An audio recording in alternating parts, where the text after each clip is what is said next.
not a concert. It's not a concert. Not a concert. That was an ongoing refrain when we were first getting things started, because you go to a concert and you're talking to friends, you're maybe talking to a performer you know, someone else who's working the show, something like that, and you're getting settled, and then eventually, you know, someone calms everyone down and then introduces the group, and then you sit for a performance.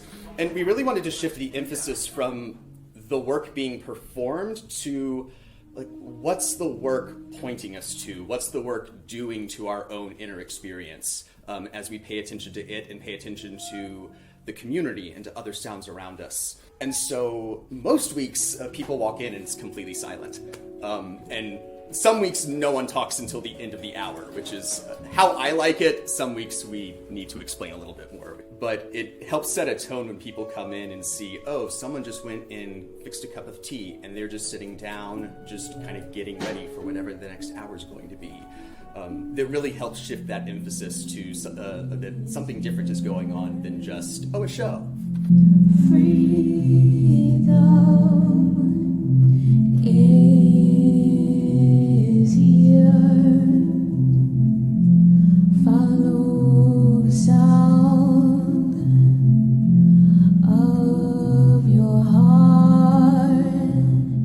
So the fun part is it's different every week. And if you don't like one week, you might like the next. So we've had range from a string quartet to a jazz saxophonist to a modular synthesizer set, and so forth. We give musicians about as broad of a prompt as I just said. Just there's contemplative music, there are 5 to 10 minutes of silence in the middle, and there is more music at the end, and just let people run with it.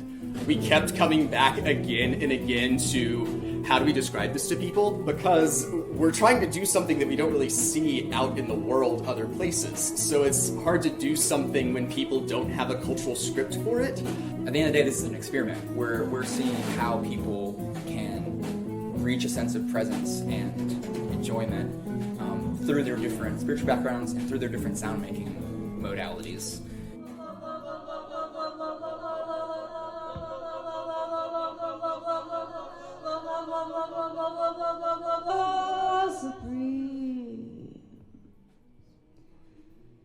Supreme. Every religious tradition has a relationship with silence. Like Christians have practices like centering prayer. Like Judaism has its own silent prayer tradition. Same with Islam. Like almost every religious tradition has a silent practice, and even people who are coming to the table with a completely secular mindset also like know that there are studies of the benefits of silence, of meditation, and ways it actually does help our brain and our mental health. And so what I really liked was this idea where people could come together with any like belief, doctrine, culture, any practice that you have, and still share silence together. And so then that got in conversation with the fact that we have a lot of musicians around here and a lot of people that are experimenting with music.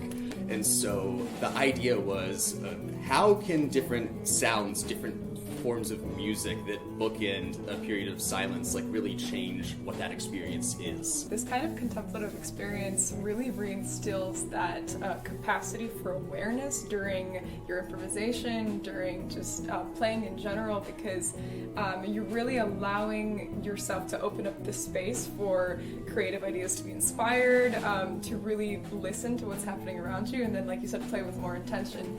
And it's a really special experience because regardless of your relationship to spirituality, it really just creates the space to open more ideas. My name is Matthew Lukens. I'm the chaplain at Canterbury House, which is the Episcopal Church's campus ministry at the University of Michigan, but it's also a concert venue and a sort of community center for artists and activists. So we get a lot of different people in the space, which is why it's a space where it really makes sense to have a gathering that's like spiritual gathering with like no doctrine around it, because the idea is literally anyone can come and share this experience. My name's Cameron. I'm a percussionist, composer, improviser. I coordinate sound and silence. I facilitate the jam sessions. I help create a welcoming vibe. One person fundamental to this space is Paulina Oliveros, who created this practice of deep listening, which is basically deep awareness of everything that's happening around you. So she has all these sonic meditations that are different invitations of ways to listen and interact with the space. Black American music and jazz in general is foundational to this space. The Association for the Advancement of Creative Musicians, Sun Ra, or Ornette Coleman, all of the greats in the free improv realm are very important to the space.